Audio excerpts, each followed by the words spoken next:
이 시간 찬송가 318장 같이 찬양하시겠습니다. 찬송가 318장 예수가 우리를 부르는 소리 같이 찬양하시겠습니다.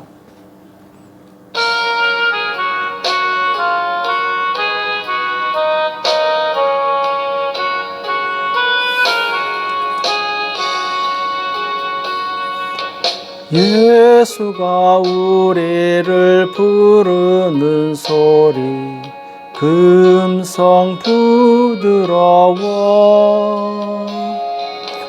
문 앞에 나와서 사면을 보며 우리를 기다리네. 오라 오라 방황치 말고 오라. 죄 있는 자들아 이리로 오라. 주 예수 앞에 오라. 간절히 오라고 부르실 때에 우리는 지체하랴. 주님의 은혜를 외안히 받고 못 들은 채 하려나. 오라 오라 방황치 말고 오라. 죄 있는 자들아 이리로 오라. 주 예수 앞에 오라. 세월이 살같이 빠르게 지나 쾌락이 끝이 나고 사망의 그늘이 너와 내 앞에 둘리며 가리우네. 오라 오라 방황치 말고 오라. 죄 있는 자들아 이리로 오라. 주 예수 앞에 오라. 우리를 위하여 예비해 두신 영원한 집이 있어. 죄 많은 세상을 떠나게 될 때 영접해 주시겠네. 오라 오라 방황치 말고 오라. 죄 있는 자들아 이리로 오라. 주 예수 앞에 오라. 이 시간 다 같이 기도하시겠습니다. 살아계신 하나님 아버지, 이 새벽에 저희들을 불러주시고 하나님 앞에 나올 수 있도록 은혜 주심을 감사합니다. 주의 성령님 우리 가운데 역사하사 이 어려운 세상 가운데 오직 주님 주시는 힘으로 살아갈 수 있도록 주님 축복하여 주시옵소서. 주님, 우리 안에 서는 것이 없음을 고백합니다. 우리 안에 또한 세상을 이길 능력이 없음을 고백합니다. 주님, 우리를 붙들어 주시옵시고 세상을 이길 힘과 능력과 지혜를 허락하여 주시옵소서. 오늘도 우리에게 주시는 생명의 말씀을 듣기 원합니다. 주님, 우리에게 말씀하여 주시옵시고 깨닫는 은혜가 있도록 도와주시옵소서. 이 시간 주께서 함께해 주실 것을 믿고 감사하며 예수님의 이름으로 간절히 기도합나이다. 아멘. 하나님의 말씀 시편 84편 1절에서 5절 말씀 같이 보시겠습니다. 시편 84편 1절에서 5절입니다. 시편 84편 1절에서 5절 같이 합독하겠습니다. 시작. 만군의 여호와여, 주의 장막이 어찌 그리 사랑스러운지요. 내 영혼이 여호와의 궁정을 사모하여 소약하며 내 마음과 육체가 생존하신 하나님께 부르짖나이다. 나의 왕 나의 하나님 만군의 여호와여, 주의 제단에서 참새도 제집을 얻고 제비도 새끼 둘 보금자리를 얻었나이다. 주의 집에 거하는 자가 복이 있나이다. 저희가 항상 주를 찬송하리이다. 주께 힘을 얻고 그 마음에 시온에 데려가 있는 자는 복이 있나이다. 아멘. 주의 집에 거하는 자의 복, 주의 집에 거하는 자의 복이란 제목으로 같이 말씀을 나누겠습니다. 시편 84편은 이제 고라 자손의 시죠. 아삽의 시는 73편에서 이제 83편으로 끝나고 이제 84, 85 그리고 87, 88편이 바로 고라 자손의 시죠. 자, 고라는 이제 다윗 시대에 음악을 담당했던 악인이었습니다. 그래서 이 다윗의 정서를 노래로 잘 표현할 수 있었는데, 또 고라 이 자손은 성전의 문에서 이 성전 문지기로 일했던 사람들이죠. 오늘 구절을 보면은 1절에서 4절까지는 이제 성전을 사모하는 자의 복에 대해서 말씀하고 있고, 또 5절에서 8절은 이제 성전을 순례하는 자의 복, 그리고 9절에서 마지막 12절까지는 이제 주께 의지하는 자의 복에 대해서 말씀을 하고 있습니다. 먼저 1절에서 4절까지 보면은 이제 성전을 사모하는 복에 대해서 말씀하고 있는데, 만군의 여호와여, 주의 장막이 어찌 그리 사랑스러운지요. 자, 하나님을 사랑하는 사람은 주님의 임재가 있는 곳, 그 성막이 굉장히 사랑스럽겠죠. 내 영혼이 여호와의 공정을 사모하여 쇠약하며 내 마음과 육체가 생존하신 하나님께 부르짖나이다. 자, 하나님을 얼마나 간절히 사모하는가를 말씀하고 있습니다. 나의 왕 나의 하나님 만군의 여호와여, 주의 제단에서 참새도 집을 얻고 제비도 새끼들 보금자를 얻었나이다. 자, 성전 안에 이런 새집이 있다라는 것이 아닙니다. 바로 성전 근처에 이런 이 하찮은 짐승도 하나님의 은혜를 입는다, 이것을 표현하고 있는 것이죠. 주의 집에 거하는 자가 복이 있나이다. 저희가 항상 주를 찬송하리이다. 자, 하찮은 참새나 제비도 이렇게 하나님의 은택을 입는데, 하물며 하나님께서 택하신 하나님의 백성들을 하나님께서 얼마나 귀하게 여기시는가, 그들을 얼마나 사랑하시는가를 말씀하고 있습니다. 여기 보면은 주의 집에 거하는 자라고 말씀하고 있는데, 주의 집에 거하는 자. 자, 시인은 이 성전을 주의 집이라고 말씀하고 있습니다. 주의 집에 거하는 자가 받을 구체적인 복에 대해서는 이제 5절에 말씀하고 있죠. 주께 힘을 얻고 그 마음에 시온에 데려가 있는 자는 복이 있나이다. 그 주의 집에 거하는 자는 힘을 얻는다. 그리고 그 마음에 시온에 데려가 있다. 자, 시온에 데려가 있다는 얘기는 내가 가야 될 분명한 진리의 길을 알고 있다는 것이죠. 자, 이것을 알고 있는 사람은 정말 복이 있는 사람입니다. 일반적으로 집이라 하면은 여러 가지 의미를 가지고 있습니다. 첫 번째는 이제 집안에서 우리는 사랑하는 부모님과 사랑의 대화를 나누게 되죠. 곧 부모님과 교통을 하는 곳입니다. 자, 두 번째, 집은 육체와 마음이 쉼을 얻는 곳이죠. 그리고 세 번째로 새로운 힘과 능력을 공급받는 곳이 바로 집입니다. 그리고 이제 네 번째로 외부의 위험으로부터 보호를 받는 것이 바로 집이죠. 자, 이처럼 이 하나님의 성전을 집으로 표현하고 있는데, 자, 그럼 이 하나님의 집에 거하는 자가 받을 복에 대해서 동일하게 우리가 함께 말씀을 나눠보도록 하겠습니다. 자, 첫 번째, 하나님의 집에 거하는 자는 당연히 이 하나님의 집의 주인이신 하나님과 사랑스러운 교제를 나눌 수 있겠죠. 곧 하나님과 교통하는 그런 복을 받게 된다는 것입니다.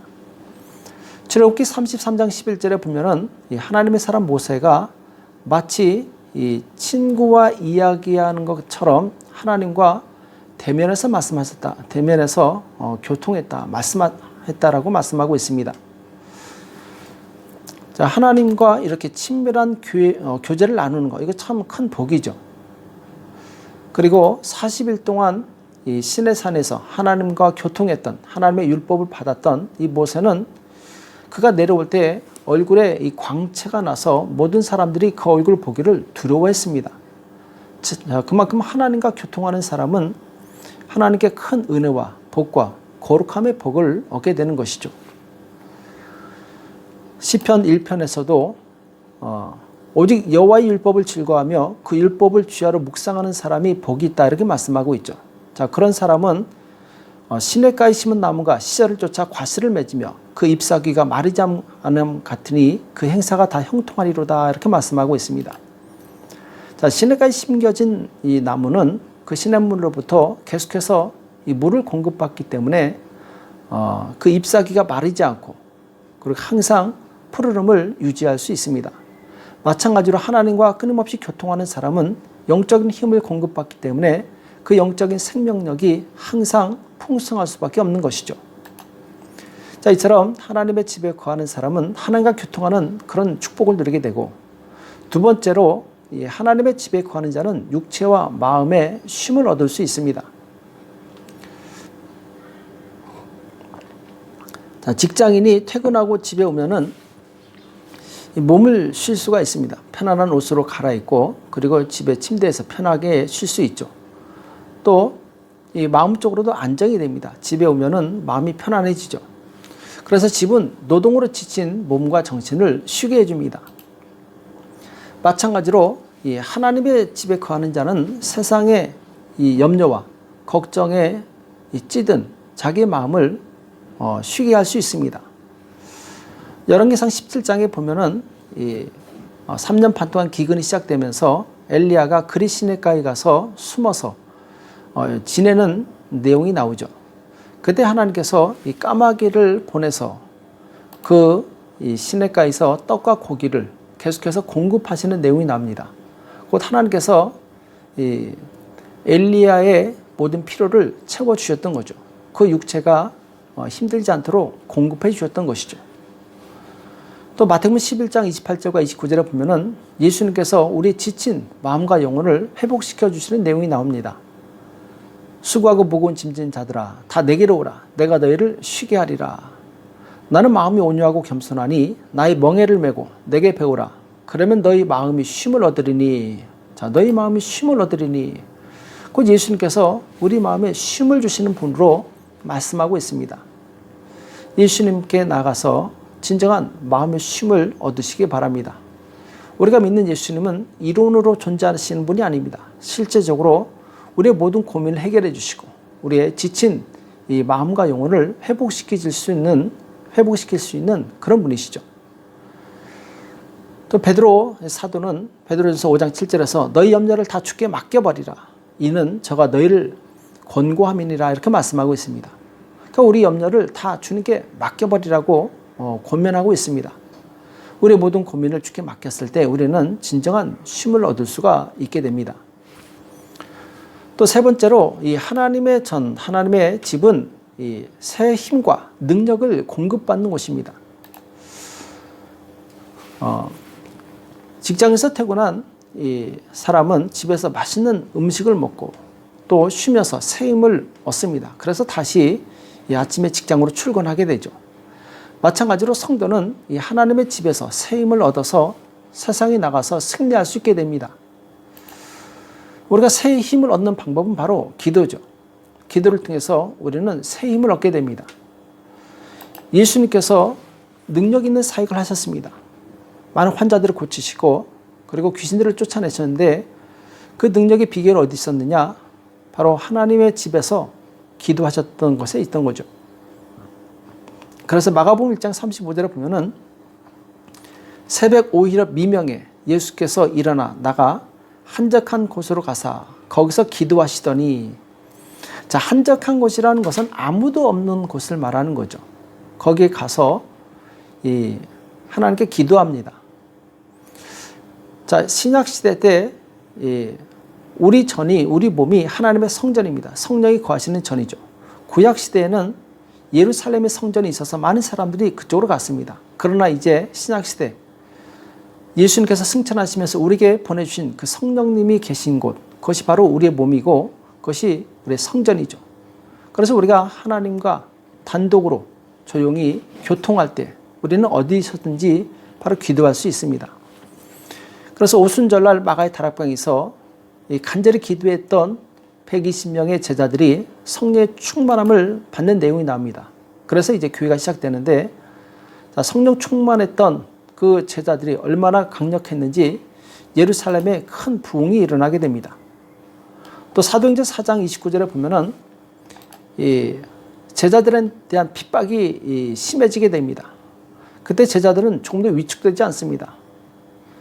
그러면서 이렇게 기도합니다. 주여, 이제도 저희의 위협함을 하감하옵시고 또 종들로 하여금 담대히 하나님의 말씀을 전하게 하여 주옵시며 손을 내밀어 병을 낫게 하옵시고 표적과 기사가 거룩한 종 예수의 이름으로 이루어지게 하옵소서 하더라.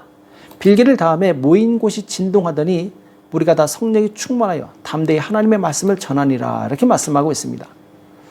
자, 이들이 성령 충만해서 담대히 말씀을 전할 수 있었던 비결이 어디 있느냐? 바로 기도를 통해서 하나님이 주신 능력을 공급받았기 때문에 그렇습니다. 우리는 복음을 전하기 전에 혹은 어떤 영적인 활동을 하기 전에 먼저 하나님이 주신 능력을 공급받으시기 바랍니다. 기도는 바로 그 능력을 공급받는 통로입니다. 시편 29편 11절에 보면은 여호와께서 자기 백성에게 힘을 주시며 여호와께서 자기 백성에게 평강의 복을 주시로다. 이렇게 말씀하고 있습니다. 자기 백성에게 힘을 주신다. 곧 하나님께서는 우리에게 힘을 주시는 분이십니다. 하나님으로부터 오는 이러한 새 힘을 얻으려면 하나님께 나가서 하나님께 집중하고 또 하나님께 기도하시기 바랍니다. 만약에 회사원이 퇴근하면서 직장에서 일을 가지고 집에 온다면 그 사람의 쉼은 쉼이 아니겠죠. 또 다른 일이겠죠. 재충전이 되지 않습니다. 집에 오려면은 집에 와서 쉼을 가지려면 회사와 이 집을 분리해야 됩니다. 일과 쉼을 분리해야 됩니다. 일 중독에 빠진 사람은 집에 와도 일에 대한 생각이 끊이지 않습니다. 그래서 진정한 쉼을 얻지 못하는 것이죠. 그래서 점점 지치고 탈진하고 힘을 잃게 됩니다. 하나님으로부터 새 힘을 얻고자 한다면 골방에 들어가서 세상 생각을 단절한 채 하나님께 집중해야 됩니다. 우리가 집에서 쉼을 얻고 재충전하는 시간이 많을수록 직장에 나가서 힘있게 일을 할 수 있습니다. 마찬가지로 하나님과 오랜 교통, 오랜 이 기도를 통해서 하나님으로부터 영적인 능력을 많이 공급받을수록 그 사람은 세상에서 힘있게 일을 할 수가 있습니다. 또 여기서 우리가 주의해야 될 것이 있습니다. 말씀을 읽는 것과 기도하는 것이 일이 되어서는 안 된다는 것이죠. 이것이 마치 어떤 이루어내야 되는 어떤 일이 되어서는 안 된다는 것입니다. 그렇다면 그것은 또 다른 스트레스가 될 수밖에 없죠. 우리는 말씀과 기도를 통해서 내 영혼이 살아나고 재충전이 돼야 됩니다. 그래서 기쁨이 솟아나야 됩니다. 만약 그렇지 않다면 그것은 말씀과 기도를 할지라도 쉼이 아니라 일이 되게 됩니다. 일은 사람을 지치게 하고 탈진하게 만듭니다. 그러나 쉼은 힘을 얻게 하고 능력을 얻게 합니다. 우리는 하나님 안에서 하나님 주시는 진정한 쉼을 누리시기 바랍니다. 능력을 공급받으시기 바랍니다. 또 네 번째로 집은 이 외부의 위험으로부터 안전하게 보호받는 곳입니다. 자, 비가 오고 태풍이 와도 집 안에 있으면 안전합니다. 비를 맞지 않습니다. 마찬가지로 성전에 거하는 사람은 하나님의 보호하심을 받습니다. 왜냐하면 하나님께서 방패가 되어주시고 그리고 이 보호자가 되어주시기 때문에 그렇습니다. 그래서 오늘 시편 84편 9절에서 12절에 보면은 나의 방패이신 하나님이여, 자, 방패이신 하나님이여 주의 기름 부으신 자의 얼굴을 살펴보옵소서. 자, 하나님을 방패로 비유하고 있습니다. 그러면서 10절에 보면은 주의 공정에서 한 날이 다른 곳에서 첫날보다 나은즉 악인의 장막의 거함보다 내 하나님의 문지기로 있는 것이 좋사오니. 자, 악인들과 부귀영화를 누리는 것보다 그렇지 못하다 할지라도 초라할지라도 하나님 집에 거하면서 하나님과 함께 있는 것이 훨씬 복되다라는 것이죠. 여호와 하나님은 해요 방패시라. 여호와께서 은혜와 영화를 주시며 정직히 행하는 자에게 좋은 것을 아끼지 아니하실 것입니다. 자, 우리의 믿음은 무엇이냐? 하나님께서 해와 방패처럼 우리를 보호하시고 그리고 정직한 자에게 좋은 것을 주실 것이라는 믿음입니다. 만군의 여호와여 주께 의지하는 자는 복이 있나이다. 자, 주께 의지하는 자는 복이 있나이다. 결국 이 하나님의 복은 하나님을 의지하는 자에게 임하게 되어 있습니다. 예수님께서도 제자들에게 너희는 내 안에 거하라고 말씀하고 계십니다. 요한복음 15장 5절에 보면은 나는 포도나무요 너희는 가지니 저가 내 안에 내가 저 안에 있으면 이 사람은 과실을 많이 맺나니 나를 떠나서는 너희가 아무것도 할 수 없습니다. 자, 예수님께서는 내 안에 거하라 이렇게 말씀하고 있죠. 사람이 내 안에 거하지 아니하면 가지처럼 밖에 버리워 말라지나니 사람들이 이것을 모아다가 불에 던져 사르느니라. 너희가 내 안에 거하고 내 말이 너희 안에 거하면 무엇이든지 원하는 대로 구하라. 그리하면 이루리라. 이렇게 말씀하고 있습니다. 우리는 항상 예수님 안에 거하시기 바랍니다. 예수님 안에 거하기 위해서는 우리가 거룩해야 됩니다. 모든 죄악을 버리고 헛된 욕심을 버리고 주님 안에 거해야 됩니다. 오늘 우리는 하나님께서 나를 지키시는 분이시라는 이 말씀을 믿고 이 말씀을 깊이 묵상해서 그 말씀이 주신 힘으로 승리하시기 바랍니다. 시편 121편 5절에서 7절에 보면은 여호와는 너를 지키시는 자라. 여호와께서 내 우편에서 내 그늘이 되시나니 낮에 해가 너를 상치 아니하며 밤에 달도 너를 해치 아니하리로다. 여호와께서 너를 지켜 모든 환난을 면케 하시며 또 내 영혼을 지키시리로다. 아멘. 자, 이 말씀을 깊이 묵상하시면서 하나님의 보호를 감사하고 찬양하고 늘 하나님의 안에 거하는 저와 여러분 되시길 예수님의 이름으로 축복합니다. 기도하겠습니다. 살아계신 하나님 아버지, 오늘 우리에게 말씀해 주심을 감사합니다. 주의 집에 거하는 자가 얼마나 큰 복이 있는지 우리가 깨닫게 도와주시옵시고, 주님 항상 우리가 주 안에서 주님과 교통함으로 새로운 힘을 공급받을 수 있도록 도와주시옵소서. 세상을 이길 힘을 주님 허락하여 주시옵소서. 모든 질병과 가난과 위기를 이길 수 있는 힘을 허락하여 주시옵소서. 오늘도 기도할 때 주께서 능력으로 역사해 주실 것을 믿고 감사하며 예수님의 이름으로 간절히 기도합나이다. 아멘. 오늘 말씀 기억하시면서 하나님, 내가 하나님 안에서 새 힘을 얻어서 세상에서 승리할 수 있도록 도와달라고, 새 힘을 공급해달라고 기도하시고, 나라와 민족을 위해서 교회와 가정과 자녀를 위해서 이 시간 합심해서 간절히 기도하겠습니다. 기도하겠습니다.